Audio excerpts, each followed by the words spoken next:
দ্বৈত নাগরিকত্ব ত্যাগ করেই শপথ নিয়েছেন পররাষ্ট্র প্রতিমন্ত্রী। সংবিধানের ব্যত্যয় ঘটেনি দাবি আইনমন্ত্রীর।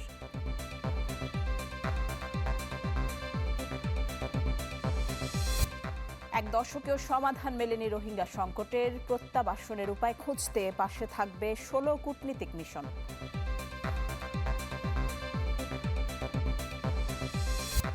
রংপুরে 4 খুনের মামলা ডিবিতে হস্তান্তর।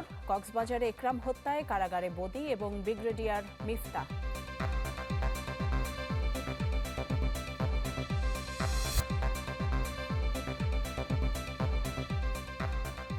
আমন্ত্রণ চ্যানেল 24-এর বিকেল 4টার খবরে শুনছিলেন একেএস সংবাদ শিরোনামগুলো। আপনাদের সাথে আছি আমি ফারজানা নিশি। দ্বৈত নাগরিকত্ব ত্যাগ করে সংবিধান অনুযায়ী শপথ নিয়েছেন পররাষ্ট্র প্রতিমন্ত্রী হুমায়ুন কবির। এতে নিয়মের কোনো ব্যত্যয় ঘটেনি বলে দাবি করেছেন আইনমন্ত্রী মোহাম্মদ আসাদুজ্জামান। দুপুরে সচিবালয়ে আয়োজিত ব্রিফিংয়ে পররাষ্ট্র প্রতিমন্ত্রীর নাগরিকত্ব বিষয়ে এক প্রশ্নের উত্তরে এমনটি জানান তিনি। আইনে যেটা আছে সেটা আছে। দ্বিতীয় হলো, এই সরকার যেটা করেছেন সংবিধান মেনেই করেছেন, এখানে কোনো ব্যত্যয়ের কোনো কিছু ঘটেনি। এটাকে আপনি যদি আইনি ভাষায় বলেন, এটাকে বলে ডিমিং ক্লজ। যখন শপথ দেওয়া হয়েছে আমরা সাংবিধানিকভাবে দিয়েছি। বাংলাদেশে রোহিঙ্গা ঢলের 9 বছর আজ। এ সময়ে বারবার প্রতিশ্রুতির পরও একজন রোহিঙ্গাও মিয়ানমারে ফিরতে পারেনি, বরং নতুন নতুন বাহানার গ্যারাকলে থমকে আছে প্রত্যাবাসন প্রক্রিয়া। এজন্য মিয়ানমারের সদিচ্ছার অভাবকে দুষছেন বিশেষজ্ঞরা।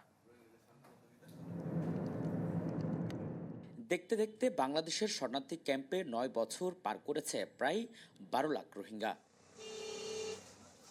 গণহত্যার মুখে প্রাণ বাঁচাতে পালিয়ে আসা রোহিঙ্গারা এখনো ফিরতে পারেনি নিজ ভূমে।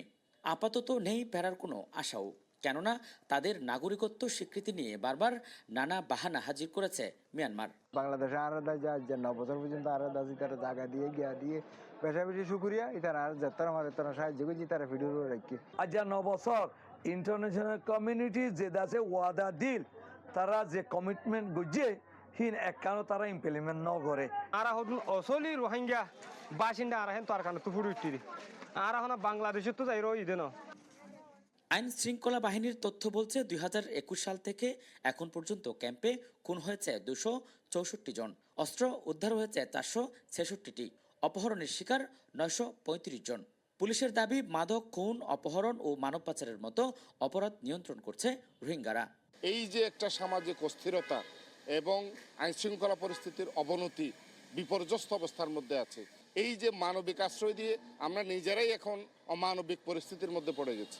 বিশেষ করে আমাদের মাদক, মানব পাচার, অপহরণ, এই তিনটা অপরাধের সাথে যে তিনটা অপরাধের ব্যাপক রয়েছে আমাদের টেকনাফ ক্রিয়া কেন্দ্রিক, এগুলোর সাথে সরাসরি রোহিঙ্গারা জড়িত। এখনও রোহিঙ্গা অনুপ্রবেশ বন্ধ হয়নি। গত 2 বছরে অন্তত 1.5 লাখ রোহিঙ্গা নতুন করে ঢুকেছে। তার উপর প্রতি বছর জন্ম নিচ্ছে 30 থেকে 35 হাজার শিশু। এমন পরিস্থিতিতে বাড়ছে তহবিল সংকট। So that refugees can return in voluntary, dignified, secure and safe to Myanmar.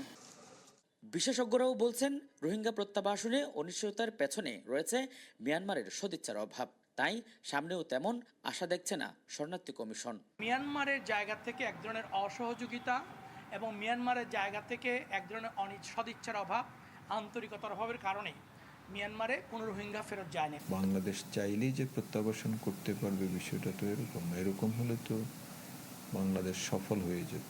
এটি মূলত নির্ভর করছে মিয়ানমার সরকারের উপর। এখন পর্যন্ত 7,000 রোহিঙ্গা যুক্তরাষ্ট্র সহ বিভিন্ন দেশে গেছে। তবে এই তৃতীয় দেশে যাওয়ার বিষয়টি রোহিঙ্গাদের নিজ দেশে ফেরার ব্যাপারে বিমুখ করে তুলবে বলে মত বিশেষজ্ঞদের। আজিম নিহাত, চ্যানেল 24, কক্সবাজার।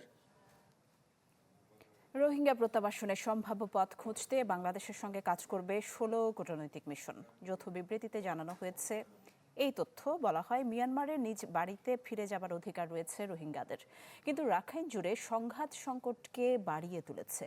এই অস্থিরতা আরও বেশি মানুষকে সমগ্র অঞ্চল জুড়ে বাস্তুচ্যুতির দিকে ঠেলে দিচ্ছে। তাদের কণ্ঠ আরও জোরালো করতে ন্যায় বিচার এবং জবাবদিহি প্রতিষ্ঠায় কাজ করবে 16 কূটনৈতিক মিশন।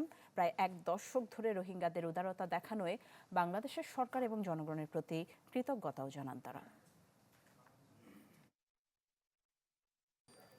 রংপুরের শিক্ষক পরিবারের 4 জন হত্যার তদন্তভার কোতোয়ালি থানা থেকে গোয়েন্দা বিভাগে দেওয়া হয়েছে। সোমবার রাতে গণমাধ্যমকে বিষয়টি নিশ্চিত করেছেন রংপুর মেট্রোপলিটন পুলিশের গোয়েন্দা বিভাগের উপকমিশনার সনাতন চক্রবর্তী। অধিকতর স্বচ্ছ তদন্ত এবং দ্রুত চার্জশিট দেওয়ার জন্যই তদন্ত সংস্থা পরিবর্তন করা হয়েছে বলে জানিয়েছে পুলিশ। ঘটনাস্থল মাছুয়াপাড়ায় শিক্ষক গণপতি চক্রবর্তীর বাড়ি পরিদর্শন করেছেন আগের এবং নতুন দায়িত্বপ্রাপ্ত তদন্ত কর্মকর্তা।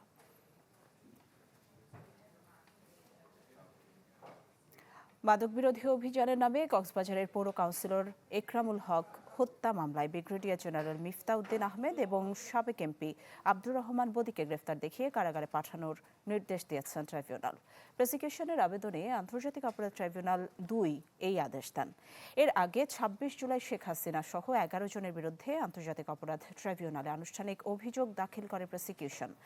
আমলে নিয়ে পলাতক আসামিদের বিরুদ্ধে গ্রেফতারি পরোয়ানা এবং আটক 3 জনকে হাজিরের নির্দেশ দেন আদালত।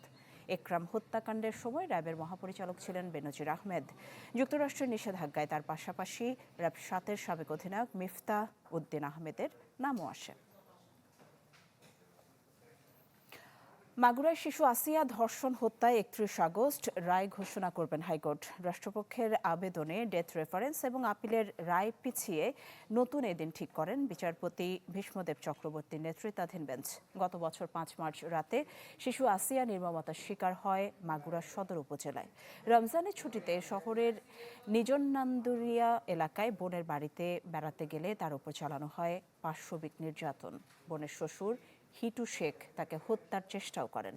পরে চিকিৎসাধীন অবস্থায় ঢাকার সম্মিলিত সামরিক হাসপাতালে মৃত্যু হয় আসিয়ার। নভেম্বরের মধ্যেই ফ্যামিলি কার্ডের আওতায় আসবে 41 লাখ মানুষ। ফ্যামিলি কার্ড বাস্তবায়ন নিয়ে অর্থ মন্ত্রণালয়ের সভা শেষে তথ্য জানান সমাজকল্যাণ মন্ত্রী অধ্যাপক ডাক্তার এইচএম জাহিদ হোসেন। মন্ত্রী বলেন, ফ্যামিলি কার্ড কার্যক্রমে আওয়ামী ফ্যাসিস্টরা যেন যুক্ত হতে না পারে সে ব্যাপারে সরকার বদ্ধপরিকর। ফ্যামিলি কার্ডের তথ্য সংগ্রহকারী এবং সুপারভাইজার নিয়োগে অনিয়ম এবং দুর্নীতির অভিযোগ ঘিরে ইউএনও কার্যালয়ে ভাঙচুর এবং হামলার ঘটনা বিচ্ছিন্ন বলে মন্তব্য করেছেন সমাজকল্যাণ মন্ত্রী অধ্যাপক ডাক্তার এইচএম জাহিদ হোসেন। সভায় অর্থমন্ত্রী আমির খসরু মাহমুদ চৌধুরী সহ সংশ্লিষ্ট কর্মকর্তারাও উপস্থিত ছিলেন। রাষ্ট্রপতি মির্জা ফখরুল ইসলাম আলমগীরের সঙ্গে বঙ্গভবনে সৌজন্য সাক্ষাৎ করেছেন 3 বাহিনীর প্রধান। দুপুরে বঙ্গভবনের রাষ্ট্রপতির সঙ্গে সাক্ষাৎ করেন সেনাবাহিনী প্রধান জেনারেল ওয়াকারুজ্জামান, নৌবাহিনী প্রধান অ্যাডমিরাল খন্দকার মিসবাউল আজিম এবং বিমান বাহিনী প্রধান air chief marshal Hasan Mahmud খান।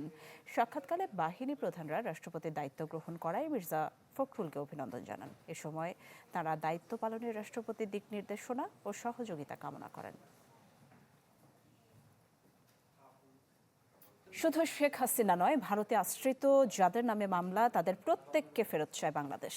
তথ্য এবং সম্প্রচার মন্ত্রী আন্দালিব রহমান সচিবালয়ে এই কথা বলেছেন। ব্রিফিংয়ে তথ্যমন্ত্রী বলেন, ভারতের সরকার হয়তো শেখ হাসিনার বিষয়ে রাজনৈতিকভাবে দায়ভার নিতে চাইছে না, তাই বিচার বিভাগের ওপর ছেড়ে দিচ্ছে। এটি হাসিনার জন্য খুব একটা সুখকর নয় বলে মন্তব্য করেন আন্দালিব রহমান। আর তথ্য উপদেষ্টা ডাক্তার জাহিদুর রহমান বলেন, জ্বালানি সমস্যায় জনগণের দুর্ভোগে সরকার সমব্যথী। সরকার সর্বোচ্চ চেষ্টা করছে, জানান বিশ্ববাজারে সহজে গ্যাস মিলছে না, চাওয়া হচ্ছে অতিরিক্ত দাম। এছাড়া চীনের কাছ থেকে জেটেন এসসি যুদ্ধবিমান এবং হেলিকপ্টার নিয়ে আলোচনার জন্য একটি খসড়া চুক্তিপত্র প্রস্তুত করেছে বলেও জানান ডাক্তার জাহেদ। আধুনিকায়নের পার্ট হিসাবে বিভিন্ন মডেলের 4র্থ প্রজন্মের MRCA, multirole combat aircraft, fighter aircraft, attack helicopter, VIP helicopter, UAV system সহ এগুলো চলমান রয়েছে। এই অর্থ বছরে বাজেট সাহায্য পাওয়া গেলে সেটা করা হবে, আদারওয়াইজ পরের বাজেটে এটা চলে যাবে। রাজধানীর শাপলা চত্বর থেকে চট্টগ্রাম অভিমুখে লং মার্চ শুরু করবে 11 দলীয় ঐক্য। এই কর্মসূচির ফলে ভোগান্তি হলে মেনে নেওয়ার আহ্বান জানিয়েছেন জামাতের ইসলামের সেক্রেটারি জেনারেল মিয়া গোলাম পরোয়ার। রাজধানীর মগবাজারে জামায়াতের কেন্দ্রীয় কার্যালয়ে সংবাদ সম্মেলনে তিনি জানান, লং মার্চ ঘিরে নাশকতার শঙ্কা নেই। এবং এই লং মার্চ চলাকালে ঢাকা চট্টগ্রাম মহাসড়ক জুড়ে ডবল রোড আছে, আমরা ট্রাফিক এবং পুলিশের সাথে কথা বলেছি, একটা রোড দিয়ে আমরা যাওয়ার চেষ্টা করব, একটা রোডকে আমরা ফ্রি রাখার চেষ্টা করব যেন সাধারণ মানুষের পরিবহন যানবাহন চলাচলে বিঘ্ন না ঘটে। কাছে শেষ পর্যন্ত এই পর্যন্ত এরকম কোনো আশঙ্কা বা অন্য ধরনের কোনো নেগেটিভ কোনো খবর ইনফরমেশন আমাদের কাছে নাই। জানাবো হাম পরিস্থিতির খবর। হাম উপসর্গে দেশে আরও 5 জনের মৃত্যু হয়েছে। 24 ঘন্টায় হাম এবং উপসর্গে রোগী শনাক্ত হয়েছে মোট 1077 জন। এক বিজ্ঞপ্তিতে তথ্য জানায় স্বাস্থ্য অধিদপ্তর। বলা হয় গেল 15 মার্চের পর থেকে এই পর্যন্ত নিশ্চিত হামে 99 জনের মৃত্যু হয়েছে। একই সময় সন্দেহজনক হাম রোগে মৃত্যুর সংখ্যা 844। এখন পর্যন্ত নিশ্চিত হাম রোগী 18,578 জন। এছাড়া সন্দেহজনক হাম রোগীর সংখ্যা 1,51,638।